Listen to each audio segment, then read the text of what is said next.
Hi there, and a very warm welcome to Season 5, Episode 9 of People Soup. It's Ross McIntosh here. But yeah, that's how I ended up coaching with collage and, developing it, just using it with lots of different groups. I've used it with young people around self-esteem. I've used it with carers around well-being, their journey through grief, leadership teams for creating their visions, but strategic planning, team building. It lends itself so easily to many different situations, different contexts. Yeah, because it's very flexible, although the process stays exactly the same. It just lends itself because it's essentially looking at our internal processes. Pea Soupers, you've just heard Andréa Watts talking about the flexibility of her coaching through collage process. I'm so excited to share this conversation with Andréa, who uses collage to help people look inside and surface what's going on for them and how it might be impacting on their behaviour. In coaching, we could imagine our clients are like an iceberg. There's a lot going on beneath the surface, and through the development of her collage coaching technique, Andréa allows her clients to explore and reveal their inner world in a new and innovative way. Andréa is an entrepreneur. Her business is called Unglue You, and her book is called Collage as a Creative Coaching Tool, a comprehensive resource for coaches and psychologists. We'll speak more about the book next time, but first of all, let's get to know Andréa, her career path, a bit of the science behind the approach, how she uses ACT alongside collage with her clients, and of course, her song choice. Andréa is an inspiration, and you'll also find out why I've called this episode The Girl Beneath the Blanket.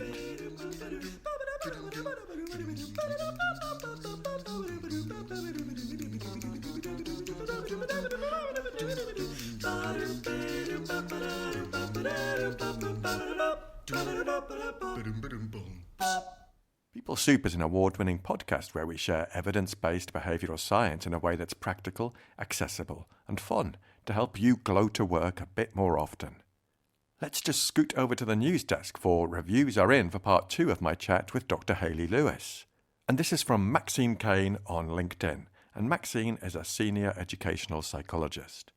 This was such a fascinating listen and resonated with me so much.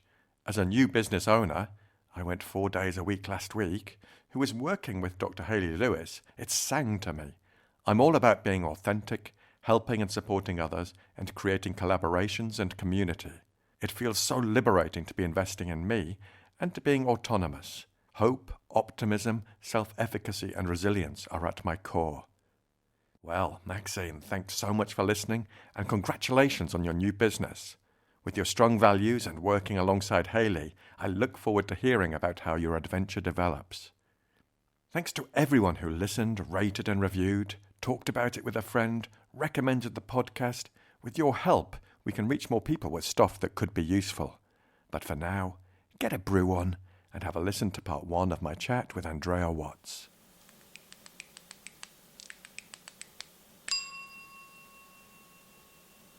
Andréa Watts, welcome to People Soup. Hi, Ross. Really good to be here. Oh, I'm delighted to have you here, so thanks for joining me.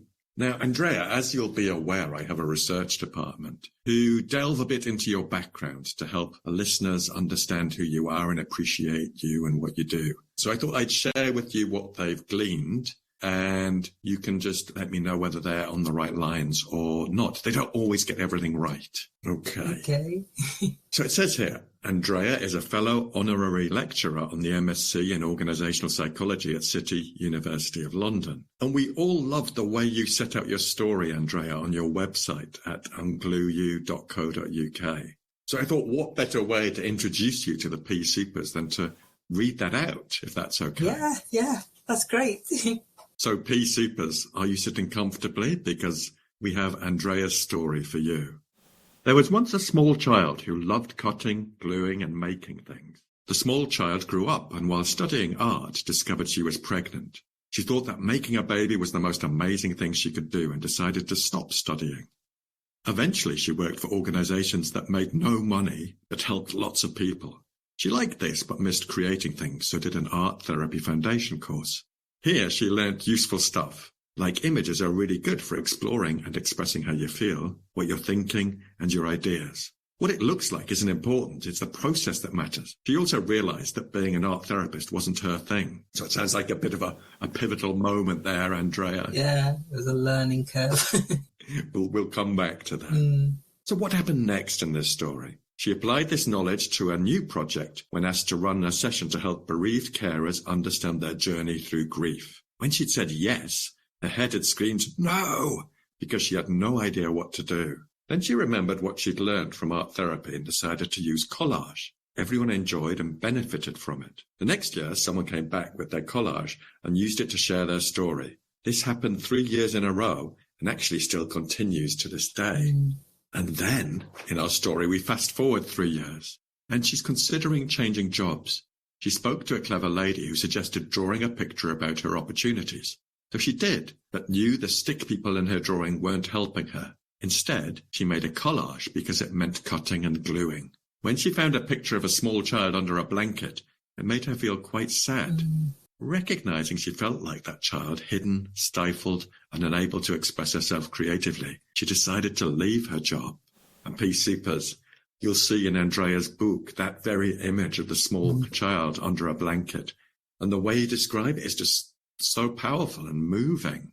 Yeah, whenever I share my story, I share that collage and I start with that, how I felt and how it gave me the words. I knew I wasn't happy, but it gave me the words. And I always share how actually the moment I saw that image, I had a really strong physical reaction, like this intake of breath. Oh my goodness, this is how I feel. Because I hadn't realised, just how unhappy I guess I was, or how stifled I'd felt. I mean, it was a great organisation and they were very supportive, but it just wasn't for me anymore. So yeah, very powerful, that image. It still means a lot to me now. And can I share something? So, of course. So I've been sharing that story and telling people about my reaction to it. And then while I was writing the book, because one of the things that came more to the fore for me was how images resonate with us more if we have a personal connection. They're formed from our experiences and memories and our culture anyway, but they resonate more strongly if there's a direct connection. And I thought, so why did that image connect with me so much? And this is 10 years later, right? And a memory came to me of when I was a child. I was about 6 years old and I was playing hide and seek with my sisters. And it was in the days where you didn't have duvets. You had these big blankets that were filled with down, feathers, really, and they were all embroidered anyway. And the bed hadn't been made, so it was crumpled up on the bed. So I crawled underneath it. I thought it was a good place to hide. It was too good a place to hide because my sisters couldn't find me. And while it was fun at first, the longer I stayed under there, this blanket's heavy, it's hot, it's dark. And I realised that was the connection because I actually had an embodied experience with it. I had that experience. So it was like, oh my goodness, there's more for me in there. And it then made me think about, how responsible was I at that time in my job for being under the blanket? What role did I play? And I'd not thought about that before because in my memory, with that experience of playing hide and seek, in the end, I had to come out. I had to be the one to take the blanket off because I never got found. And it made me think how sometimes we don't recognise that actually when we feel stuck in a situation, what role we can play in coming out, in opening that door, whatever metaphor or image comes up for clients. Actually, what role do I play in it? Wow, thank you so much for sharing that because it really gives me goosebumps. You make me think, for our listeners, how many of us are feeling like we are under that blanket and either not being discovered or not taking the action ourselves to emerge from that blanket. And it reminds me from one of our previous guests, Mike Jones, and it's a quote I had to look up during the chat with him. And it's a quote from Abraham Maslow, who said, "The story of the human race is the story of men and women selling themselves short." Yes. Yeah, I like that. It's true. I was just thinking about my experiences with coaching with collage and this common thread that can come through for clients and the recognition through that process of really going internally and recognizing I am more than what I think I am. There's a case study in the book about a coach. She's a psychologist and her view of what it means to be a psychologist, or meant, I should say. And it's got this image of a man in a suit. And that was her impression of what a coach should look like, how they should be, because she associated behaviours with it as well. And because that wasn't her, she sold herself short. She didn't think she was good enough because she wasn't that. And when she realised that she was that and more, and by that I don't mean that man, that kind of her view of what it meant to be a coach in terms of charging lots of money and being very, people can't see, but the idea of professional rather than being herself. I need to clarify there. I think she is professional, but people have ideas of what it means to be professional, don't they? And it's quite a narrow view, I think. Ways of dressing, ways of speaking, types of education. And she didn't see herself in that role. But once she recognised, actually, I have a great skill set. I can develop programs. I can work with individuals. I can work with teams. I can take things off the shelf, but I can also deliver really bespoke, especially for the clients. She's like, oh my goodness, I am enough, actually. I am enough. And it made such a huge difference for her in terms of how she then responded to opportunities that came her way, because she'd stopped selling herself short. Beautiful. It's such a treat to listen to you, Andrea, and P Supers. You'll have gathered by now that Andrea is a beautiful storyteller. You really make it relevant and intriguing with the reflections from you and your clients in the book. There's a bit more from my research department. So just continuing that story.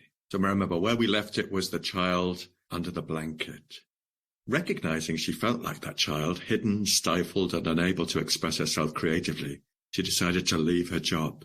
It was time to do something creative. Remembering what she'd learned at art therapy and how the bereaved carers said collaging really helped them and how it had helped her, she thought, this could help a lot more people. So she took a leap of faith and created a business called Unglue You. And today, Unglue You offers a whole host of services, including group workshops, one-to-one coaching, CPD training for coaches and supervision, keynote speaking, and they also uncovered something that maybe not a lot of people know, Andrea. They said that for 10 years you were a Salesforce database administrator. You did this for a charity alongside Unglue You. Some people might call it a side hustle, Andrea, and it might sound like the polar opposite and contradictory to the creativity of coaching with collage. But I suspect you're probably going to tell me it wasn't. Any reflections on that? Yeah, I quite like the fact that I did this, because it's a really good way of helping people to recognise that creativity, moving away from that left brain, right brain thing, and about it being neural networks, because you would never put Salesforce database administration with coaching with collage. You'd think they'd have to be two separate people, right?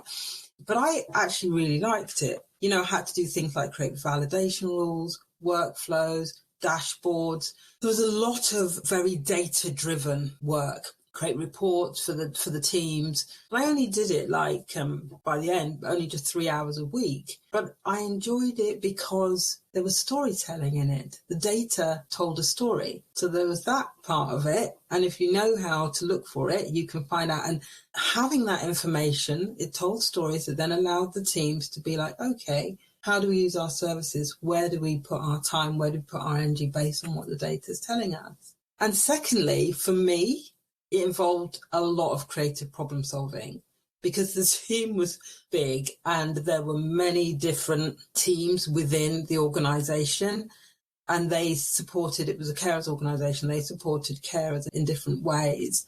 So they'd work with carers with dementia, drug and alcohol, substance misuse, young carers, and mental health. And so they had these separate teams and they needed to work together. But it was hard because they were putting data in different ways. And so sometimes they'd ask me to do something and I'd have to be like, okay, how am I going to solve this? How am I going to resolve this and make it work for the organisation? So then I would go into, okay, what do I already know? And that was drawing on my imagination network. I'm jumping ahead maybe a little bit here about the creativity side of it, cognitive creativity, but it allowed me then to think, like, what do I already know? Do a bit of research. So I'm gathering all this data and then I have to make sense of it. I have to edit it, I have to rationalise it.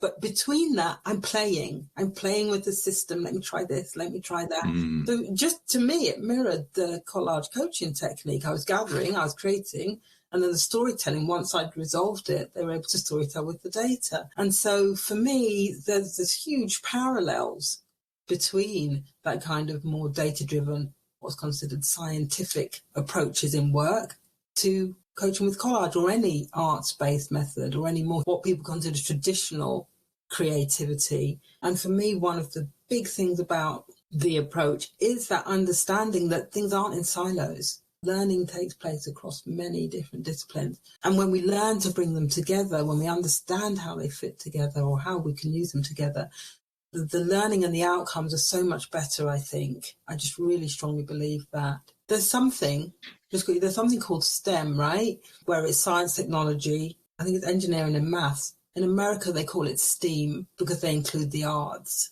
Ooh. And I think I wish we did that.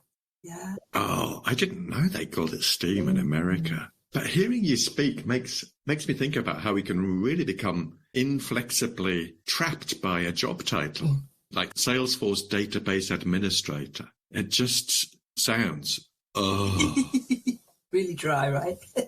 It sounds like there is not one iota of creativity in that description. And that could influence how someone shows up or approaches that job. And they could just be completely unsighted on the creative aspects that they could bring or unleash to fulfill that role. That's really quite tremendous. And you know what else makes me think? I interviewed Hayley Lewis, who did research on female entrepreneurship. And Hayley talked about how quite often female entrepreneurs, like you, they started out with going part-time from a job and balancing that with their new venture. But what you've done is added a layer to that and realized the crossover between the job and the new venture and how they are absolutely complementary and not in these separate containers. Yeah, it was quite hard for me to give it up. I gave it up. It was last year now. So it's 100% on Glue You. And I thought, will I lose something by doing that? But it just felt it was the right time to give 100% to, and that I needed to in order to keep moving it in the direction of travel. And do you feel you're completely, I don't know how to put this, do you feel like you've completely emerged from under the blanket now? Oh, yes, I do. Because on that collage I was talking about, that first one I created, there was a woman dancing in red. She's positioned above the girl under the blanket. Next to the girl under the blanket is another little girl with a hand up, and I knew she was going to be like, it's time to come out now. And while it's a case, dragging the blanket off bit by bit, yeah, I definitely don't feel stifled anymore. I don't feel hidden. I don't feel I'm unable to express myself in the way that I wanted to, like the woman in red dancing, because I love dancing and I know what it feels like and what it means to me to dance and to live my life like that. And again, it's a metaphor. Obviously, I'm not literally dancing about all the time, but that idea of that freedom, that being able to express all of who I am, the energy that brings, because it's red, so that's a higher energy, because I'm not doing a job that I don't enjoy. I'm doing something I love, so I have more energy for it. The mindfulness bit, because the lady's got her head down, so she's really absorbed in the moment. There's that idea of flow that she sent me, Hayley, theorised, that idea of flow and being fully immersed in something with an element of challenge. So, yeah, definitely out from under the blanket. Forever dancing. Wonderful. And so that's a little insight from the research department. But I wonder if you wouldn't mind sharing a bit more about your background and your career, how you've got to where you are today, and some maybe a couple of pivotal moments along the way. So, yeah, I talked about having my daughter, and I first went into retail. Sometimes life, you just go with the flow, don't you, rather than kind of carving your direction. And so I just needed to work. So I worked in retail first, moved into the voluntary sector because I wanted a job where I felt I was making a difference. And that wasn't the case in retail. I actually wanted to be an occupational therapist, but couldn't find a job in it. So I worked as a hobby therapist, was my first job, working with elderly people, doing activities. So it allowed that creative thing again. Then I worked for Leonard Cheshire, and that was one of my favourite jobs. It was the job I was in longest before Unglue You, and it was working with the residents. They were, of course, it was a care home who had profound learning and physical disabilities. And again, really allowed me to think creatively, because it was like, how could they be enabled to engage in activities really meaningfully, and also that idea of empowerment? So we'd have team meetings and they would decide what they were going to do. They would decide which volunteers would come in. And that hadn't been the case before. So it's very much, if somebody can't use their hands, what equipment can we provide for them that enables them to type, but without using their hands? So they used to have something they could put on their head with a pointer. But it was a lot of, again, creative problem solving, but also that idea of empowering people to live their best lives within the limitations that they had. And that's physical limitations, and understand limitations that are imposed on them by society, and how do we overcome that? How do we work with or try and get rid of those barriers? So I loved that job, and I know how important relationships are to me, and they still are. And so working with the people, getting to know them, you know, they were almost like a second family, to be honest, because you were just with them every single day. But I did love that job, and I did well in that job, and I learned a lot about myself and the things that bring me joy.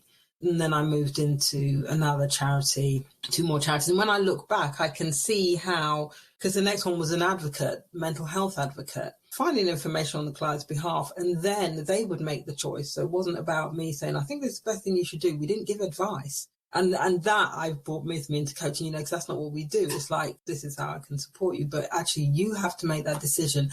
Even if when I worked for Power, it's like, well, I'm not sure that's a great decision. You wouldn't say, you just like, okay, this could be the potential outcome if you do this. And they would choose. So again, when I look back, I can see how the jobs I've had feed into where I am now, and that I needed to do those jobs before I could do this one. The last one was the Carers Centre. And then I said I wasn't happy in that job anymore because there were huge cuts because of that 2008 banking crisis. And I was the lead for training and development. And so I was supporting staff through the redundancy process. I had my own office, as in an office building, and we had to close 2 of our offices. I was responsible for that. It was very just stressful time, and particularly for people. And I'm a real feelings person. When I've done my MBTI, I'm ENFJ.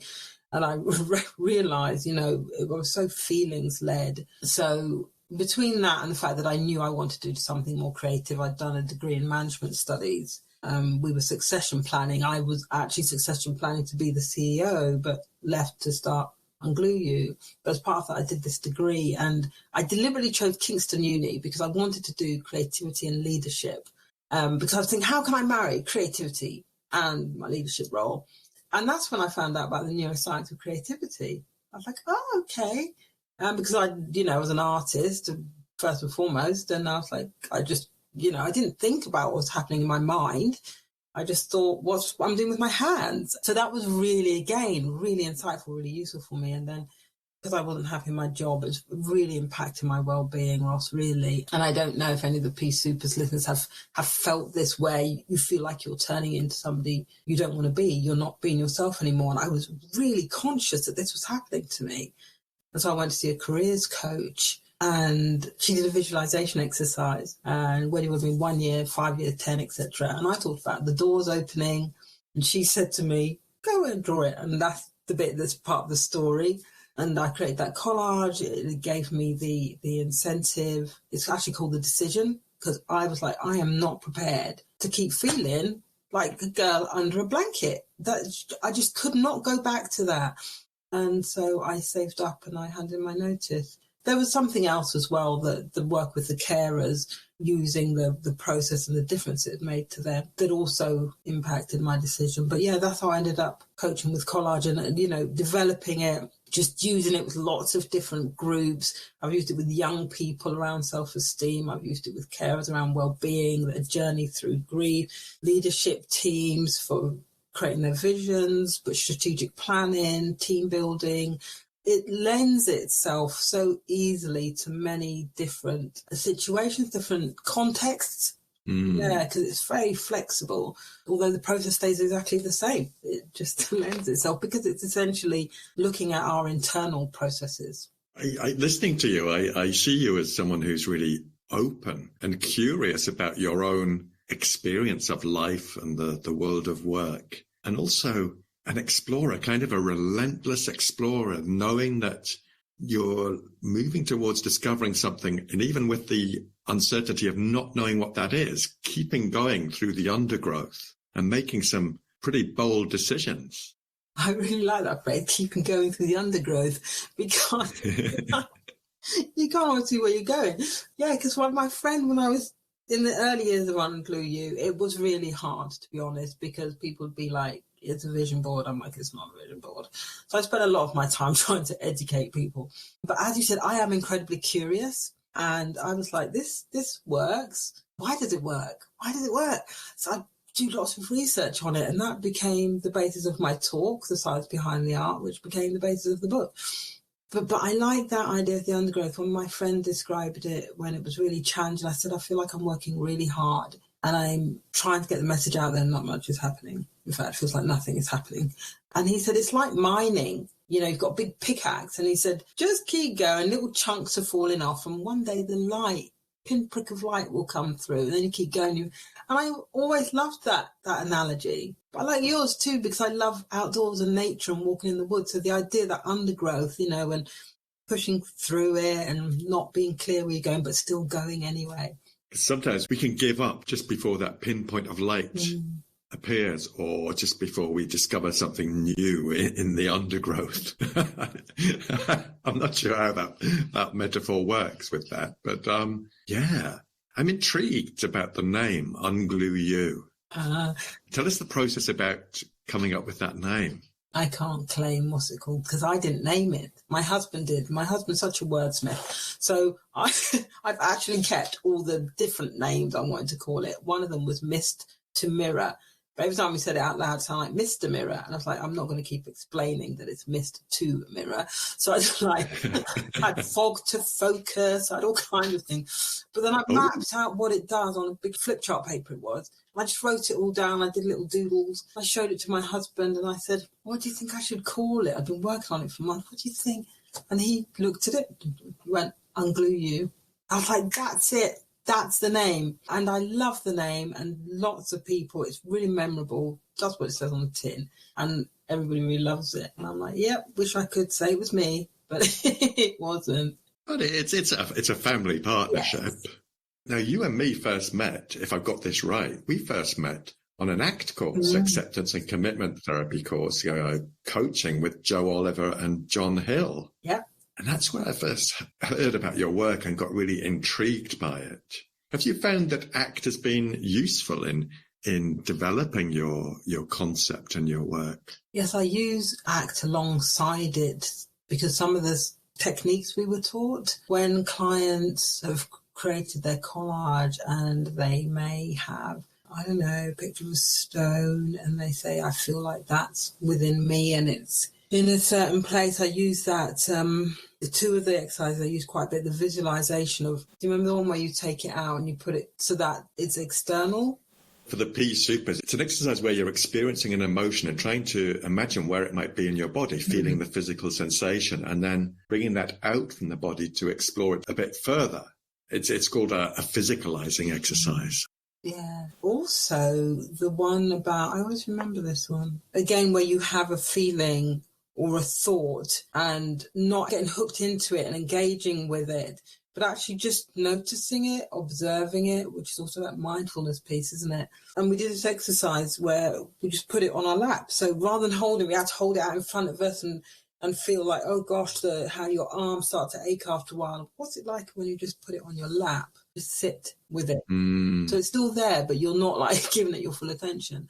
So things like that I really remember it and use. And the acceptance part I find interesting because what I found is that the collaging helps clients move to a place of acceptance, the type of acceptance that's described in ACT, rather than capitulation or resignation that, oh, this is how it is for me and that's the end of it. But actually, this is my situation, these are my feelings or thoughts. And I can be with those and recognise that they're there, but them not stopping me from moving forward, them not hindering me or overwhelming me, but just accepting them, but knowing you can still change your situation. And it was interesting when I wrote the book, because there's 6 or 7 client reflections, and without fail, every single one of them said their collage had helped them move to this place of acceptance. Well, I was straight away, I thought acceptance commitment therapy. I thought it straight away. And some of them had created their collage 3 years ago, some had been 6 months ago. So it didn't matter about the time frame. It still enabled this. And sitting with things that seem diametrically opposed as well, because they appear on the collage together.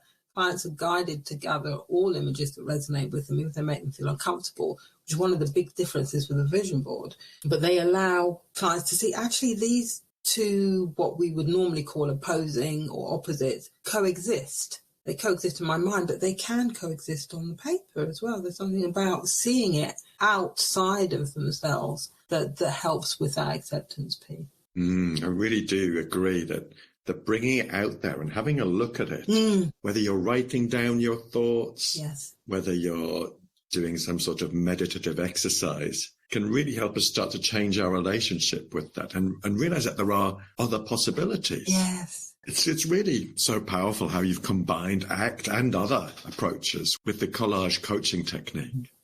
So, Andréa, thank you so much for being so open and reflective. I think we're really getting to know your style and your motivation for writing the book, which we'll come on to in part 2 of our chat. But I've got a question for you. What would be your song choice that would announce your arrival in a room, whether it's a real room or a virtual room, for the next few weeks? It's not forever. Something I ask all my guests, and I just wondered what your song choice would be. Yeah, I mean, when you asked me this, I had to think, and it was the idea of walking into a room and the song that would come out. And for me, it's Jimmy Cliff's I Can See Clearly Now.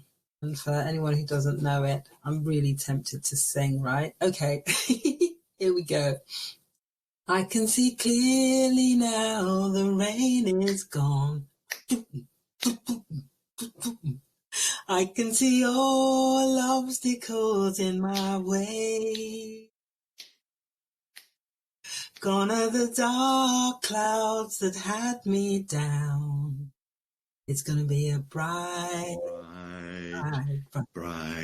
sunshiny day.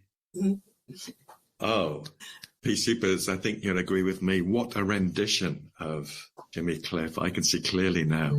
I might not even need to play it in the background because you've brought it to life so beautifully, Andréa. Thank you.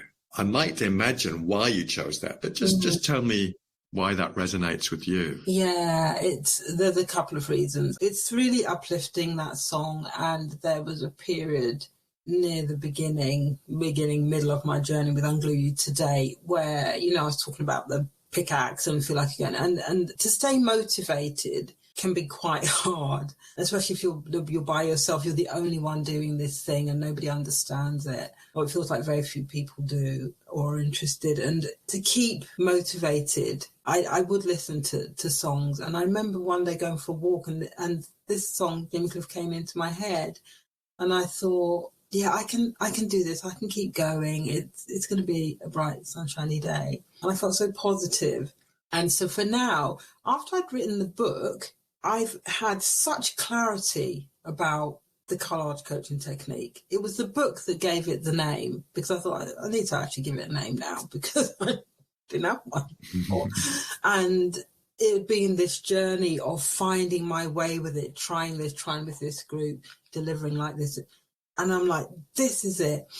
And so that I can see clearly now, that line refers to that. I am so certain and so sure what it is, what it's called, how it works, why it works, who my client group are that I'm going to work with. As I said, it's so broad scope. It can work with so many people now. And I did that. But now I'm like, no, this is who I will work with. The coaches I train, they can then work with their specific client groups, whether it's around sobriety or career change, redundancy, whatever. So that it's still impacting in all these different areas. And in time, I would like to do, like ACT, right? Coaching with collage for loss, coaching with collage for... That's where one of the directions I see it going in. But it was that sense of, I can see clearly now. That's it, Pea Supers Part 1 in the bag. Thanks so much to Andréa for bringing passion, creativity and storytelling to People Soup. I hope you enjoyed it as much as I did, and let us know what you think on the socials or drop me an email. The links are in the show notes, and if you sign up for Andréa's newsletter, you'll get a code for 20% off her brilliant book, Collage as a Creative Coaching Tool, which we'll talk more about in the next episode. If you like this episode of the podcast, please could you do 3 things? Number 1, share it with one other person. Number 2, subscribe to the podcast and give us a 5-star review, whatever platform you're on, and particularly if you're on Apple Podcasts. The Apple charts are really important in the podcast industry. And number 3, share the heck out of it on the socials. This will all help us reach more people with stuff that could be useful. I love to hear from you, and you can get in touch at peoplesoup.pod@gmail.com. On Twitter, we are at peoplesouppod. On Instagram, at people.soup. And on Facebook, we are at peoplesouppod.